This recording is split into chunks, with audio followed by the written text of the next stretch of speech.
Cab driver చెప్పిన విషయాల గురించేనండి. ఎంత ఆలోచించినా అదొక మిస్టరీలా అనిపిస్తోంది.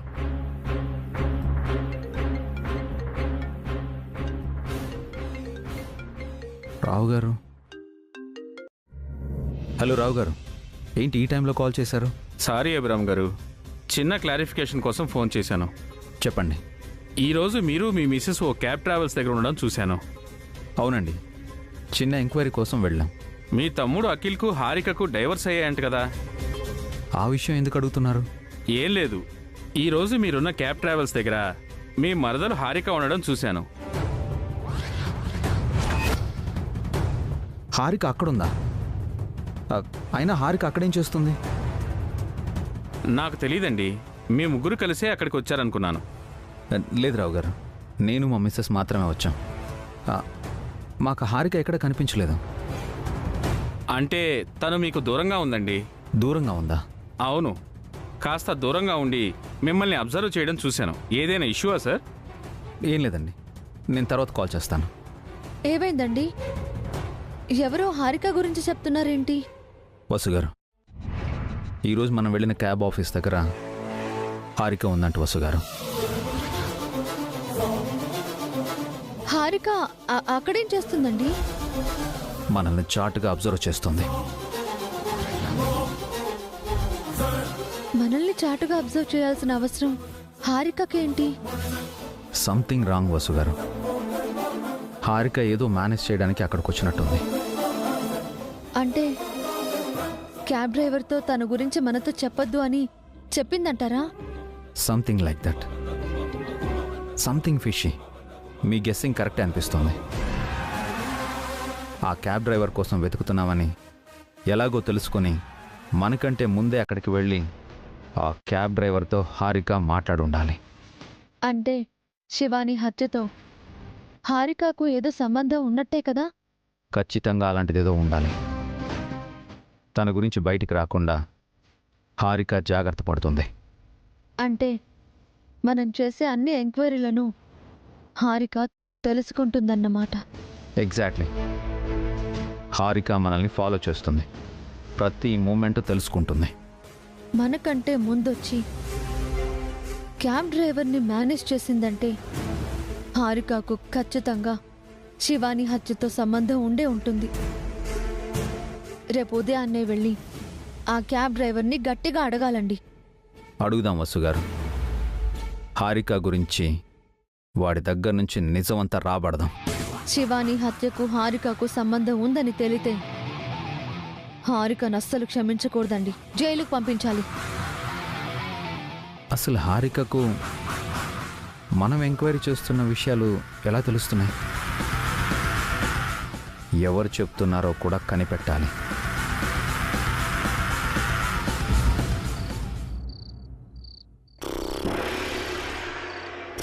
సుమా, మై డియర్ సుమా. సుమా, ఎవరు? నేనే సుమా. నేనే అంటే? నీ ప్రియుణ్ణి, నీ ప్రాణనాథుణ్ణి. చలపతివా? కాదు, నీకు కాబోయే పతిని. కాబోయే పతివా? అవును, నిన్ను ఎంతగానో ఇష్టపడుతున్నాను. ఎన్నాళ్ల నుంచో నీ ప్రేమ కోసం ఎదురు చూస్తున్నాను. నా ప్రేమను నీకు చెప్పాలనుకుంటున్నాను. నీ అడుగులో అడుగులు వేస్తూ నిన్ను ప్రేమించాలనుకుంటున్నాను. నాకే తెలియకుండా నన్ను ప్రేమించే మనిషివా? అవును సుమా, నీ చూపు కోసం, నీ మాట కోసం, నీ ప్రేమ కోసం, నీతో పెళ్లి కోసం నేను ఎన్నాళ్ల నుంచో ఎదురు చూస్తున్నాను. మరి ఎన్నాళ్ళుగా నా ముందుకెందుకు రాలేదు? నేను కూడా నీలాంటి ప్రేమికురాల కోసమే ఎదురు చూస్తున్నాను. నేను కూడా నీలాంటి ప్రేమికుడి కోసమే ఎదురు చూస్తున్నాను. పద రాజా, వెళదాం. పద, ఈ లోకాన్ని వదిలేసి దూరంగా వెళ్ళిపోదాం. పద. ఎక్కడికి? పెళ్లి చేసుకోవడానికి. ఇప్పుడా? ఇప్పుడే, వెంటనే మనం పెళ్లి చేసుకుందాం. పద పద. అంటే మంచి ముహూర్తం అది చూడాలి కదా సుమా. అవసరం లేదు, మన మనసులు కలిసిన వేళే మంచి ముహూర్తం. ఇప్పటికే ఆలస్యమైపోయింది, ఇక ఎదురు చూట నా వల్ల కాదు. ఈ క్షణమే మన పెళ్లి జరిగిపోవాలి. ఏ గుడి ఖాళీగా ఉంటే ఆ గుళ్ళకెళ్ళి పెళ్లి చేసుకుందాం. పదనాదా, పద పదనాదా. అంటే ఇప్పటికిప్పుడు పెళ్ళంటే ఇక నువ్వు నాకు ఏం చెప్పినా నేను వినను. ఇప్పటికే ఎంతో మంది నా జీవితంలోకి వచ్చారు పోయారు. నేను వదులుకోలేను. నేను వదిలిపెట్టను. నేను వదిలిపెట్టను. నేను వదిలిపెట్టను. నేను వదిలిపెట్టను. నేను వదిలిపెట్టను. నేను వదిలిపెట్టను. వదిలిపెట్టను. ఇది కళ.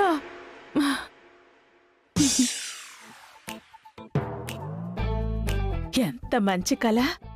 ఆ కోయిదర త్వరలో నా జీవితంలోకి ఎవరో వస్తారని చెప్పాడు. అంటే కలలో వచ్చాడన్నమాట.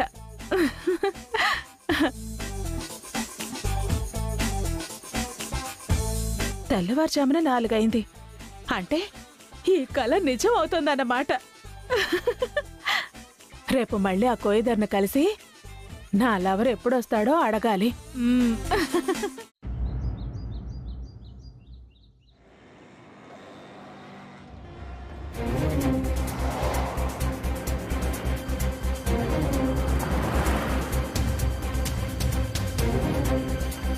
ఈరోజు ఎలాగైనా క్యాబ్ డ్రైవర్తో నిజం చెప్పించాలండి. వాడు నిన్న మనతో అబద్ధం చెప్పాడని నాకు బలంగా అనిపిస్తోంది. తను నిజం చెప్పినా అబద్ధం చెప్పినా అతను చెప్పిన వివరాలతో ఒక స్కెచ్ గీద్దాం వసు గారు. పోలీసులు చెప్పినట్టు ఆ స్కెచ్ మనకి హెల్ప్ అవుతుంది. ఎట్టి పరిస్థితుల్లో ఈరోజు ఆ క్రిమినల్ని పట్టుకొని తీరాలండి. తను ఎక్కడున్నా సరే వెంటాడి తీరాలి. నిన్న ఎలాగోలా అభిబావ వసు అక్కలకి దొరకకుండా తప్పించుకున్నాను. ఇక నుంచి కొంచెం జాగ్రత్తగా ఉండాలి.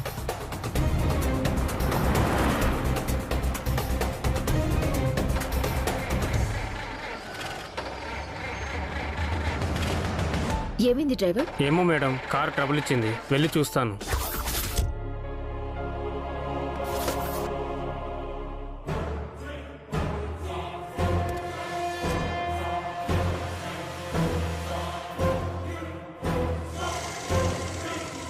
Hello, hi madam.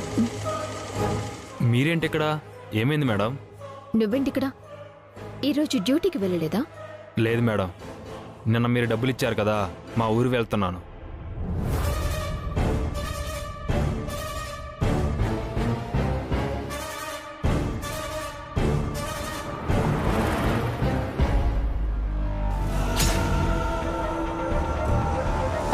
ఏవండి, కార్ ఆపండి. కొంచెం వెనక్కి వెళ్ళండి.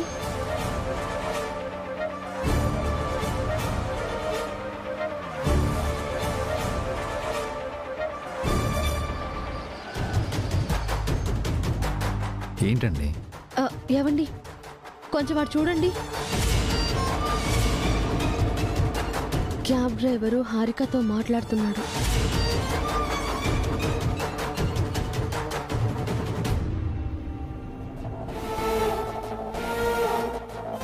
కొంచెం జాగ్రత్తగా ఉండు. Madam, car ready. Okay okay Srinu, ఎప్పుడైనా డబ్బు అవసరం ఉంటే నాకు ఫోన్ చేయి. Thank you madam.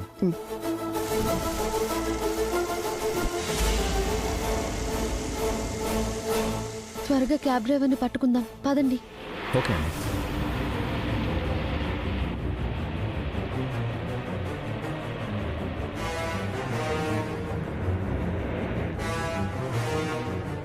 త్వరగా పోనివ్వండి.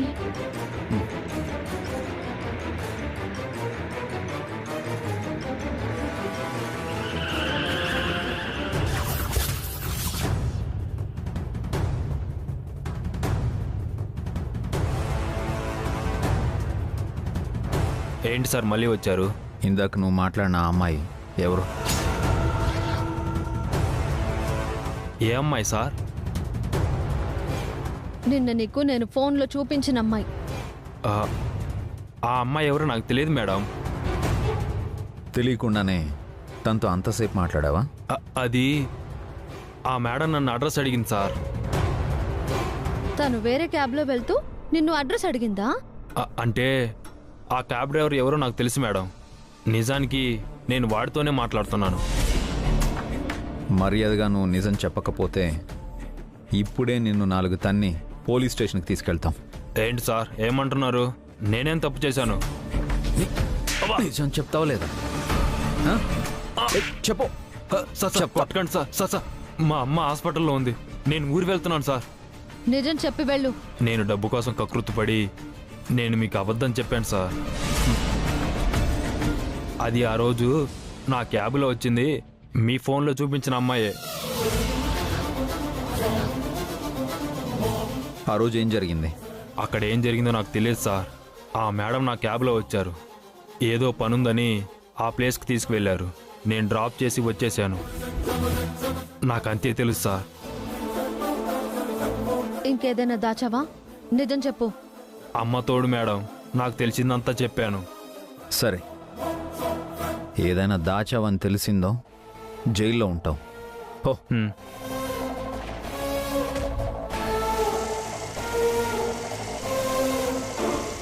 ఏవండి, హారిక వెళ్ళిపోతుంది. తను ఎక్కడికి వెళ్తుందో మనం ఫాలో చేయాలి. త్వరగా రండి. పదండి.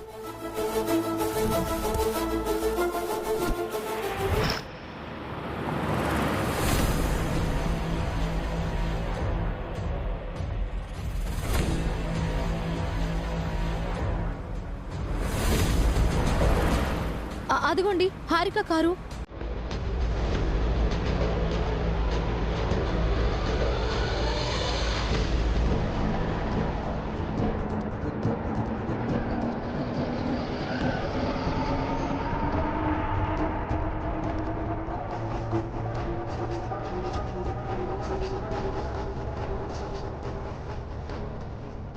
హారిక ఎవరికో క్యారేజ్ తీసుకువెళ్తుంది.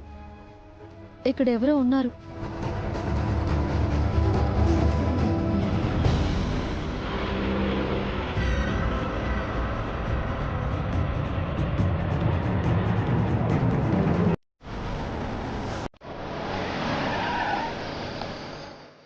పదండి వసు గారు.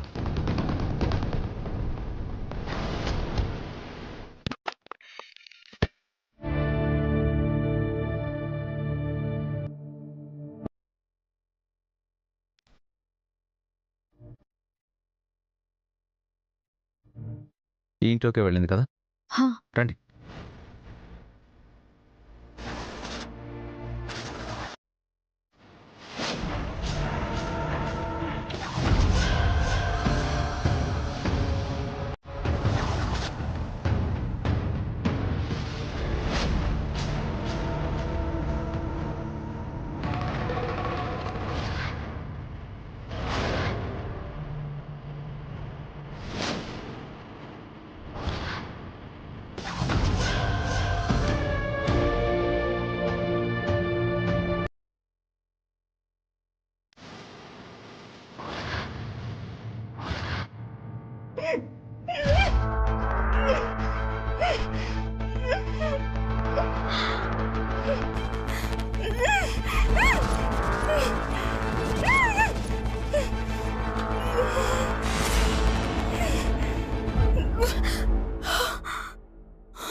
ఎవరు నువ్వు? నన్నెందుకు బంధించావు?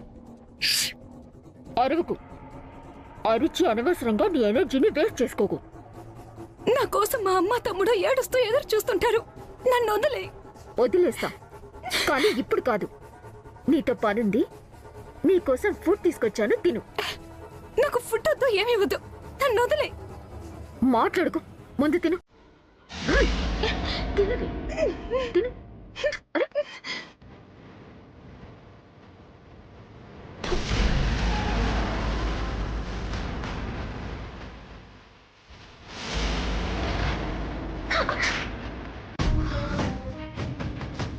ఒక్కసారి చెప్తే అర్థం కాదా నీకు?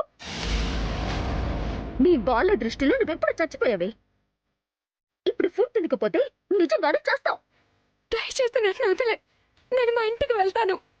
నేను చెప్పిన మాట వినకపోతే ఇంటికి కాదు, పైకి పోతావు.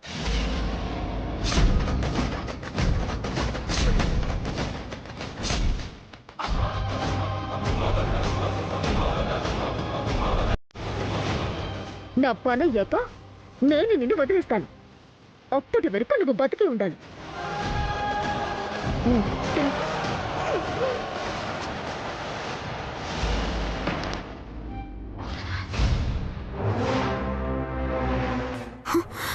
ఇక్కడికి ఎవరు వచ్చారు?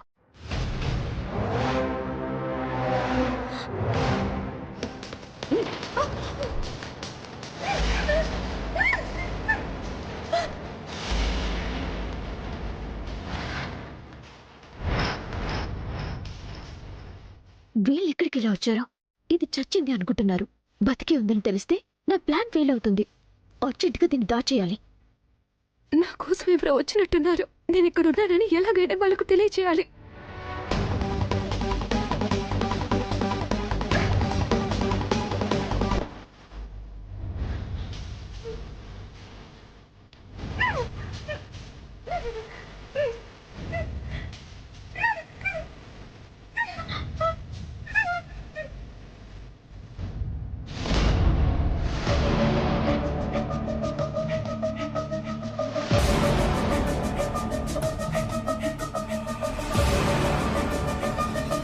అభి మావయ్య వసు అత్తయ్య వచ్చారు.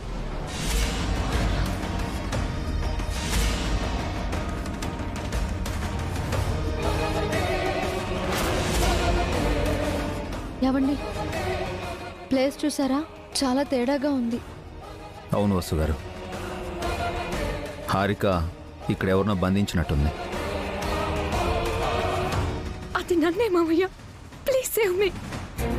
కానీ తనెవరిని బంధించిందండి? తను ఇక్కడికి కదా వచ్చింది. ఎక్కడికి వెళ్ళింది? ఇక్కడ ఎవరు లేరండి. హారిక మనల్ని మిస్లీడ్ చేసినట్టుంది.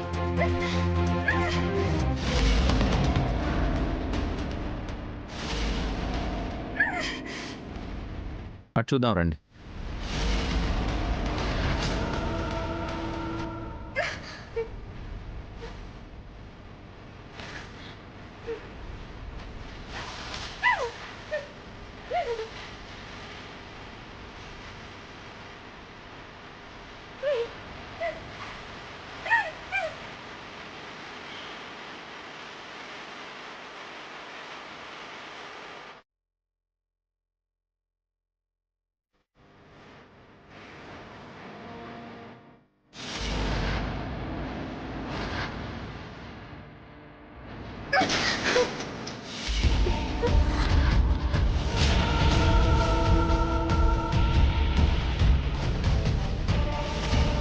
శివాని, శివాని అమ్మా, ఏంటమ్మా ఇది?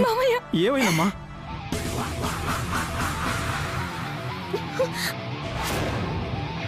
నువ్వు బతికే ఉన్నావా?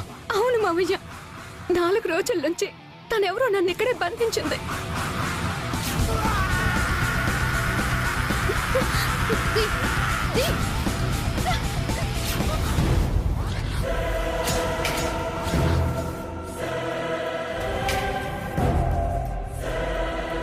తనెవరో కూడా నాకు తెలీదు.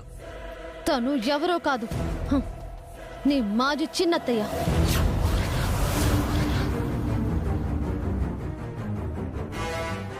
ఛే, ఎందుకు ఇలా చేసావు హారిక? శివానిని బంధించి చనిపోయిందని ఎందుకు నాటకం ఆడావు? దాన్ని అక్కడికిచ్చి పెళ్లి చేయాలనుకుంటున్నారు కదా, అందుకే దాన్ని కిడ్నాప్ చేసి అది చనిపోయినట్టు డ్రామా ఆడి మిమ్మల్ని టెన్షన్ పెట్టాలనుకున్నాను.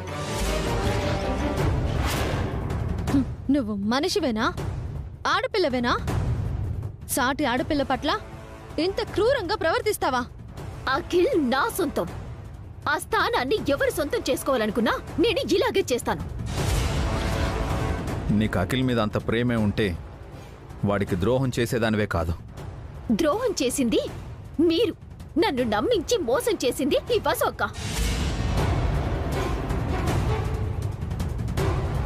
అఖిల్తో విడాకులు ఇప్పించి నాకు భరణం కూడా రాకుండా చేసింది. నువ్వు చేసిన ద్రోహానికి అదే నీకు సరైన శిక్ష. శిక్ష మీరే కాదు, నేను కూడా వేయగలను.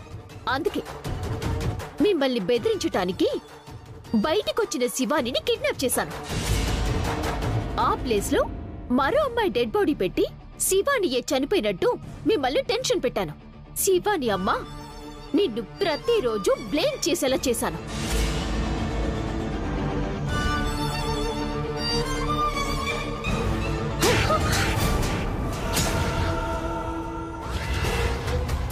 నన్నే కొడతావా? కడుపులో బిడ్డ లేకపోతే చంపేసుండేదాన్ని. నువ్వింత క్రిమినల్ ఎప్పుడయ్యావు హారిక? నన్నలా మార్చింది నువ్వే. నీ వల్లే నేను నేరస్తురాలయ్యాను. చెయ్యని తప్పుకి శిక్ష అనుభవిస్తున్నాను. నువ్వెన్నో తప్పులు చేసావు హారిక. వసు గారు నిన్ను ఎన్నోసార్లు క్షమించారు, కాపాడారు. అయినా కూడా నువ్వు మారలేదు. నిన్ను పోలీసులకు అప్పగించి నిన్ను జైలుకి పంపించాలి.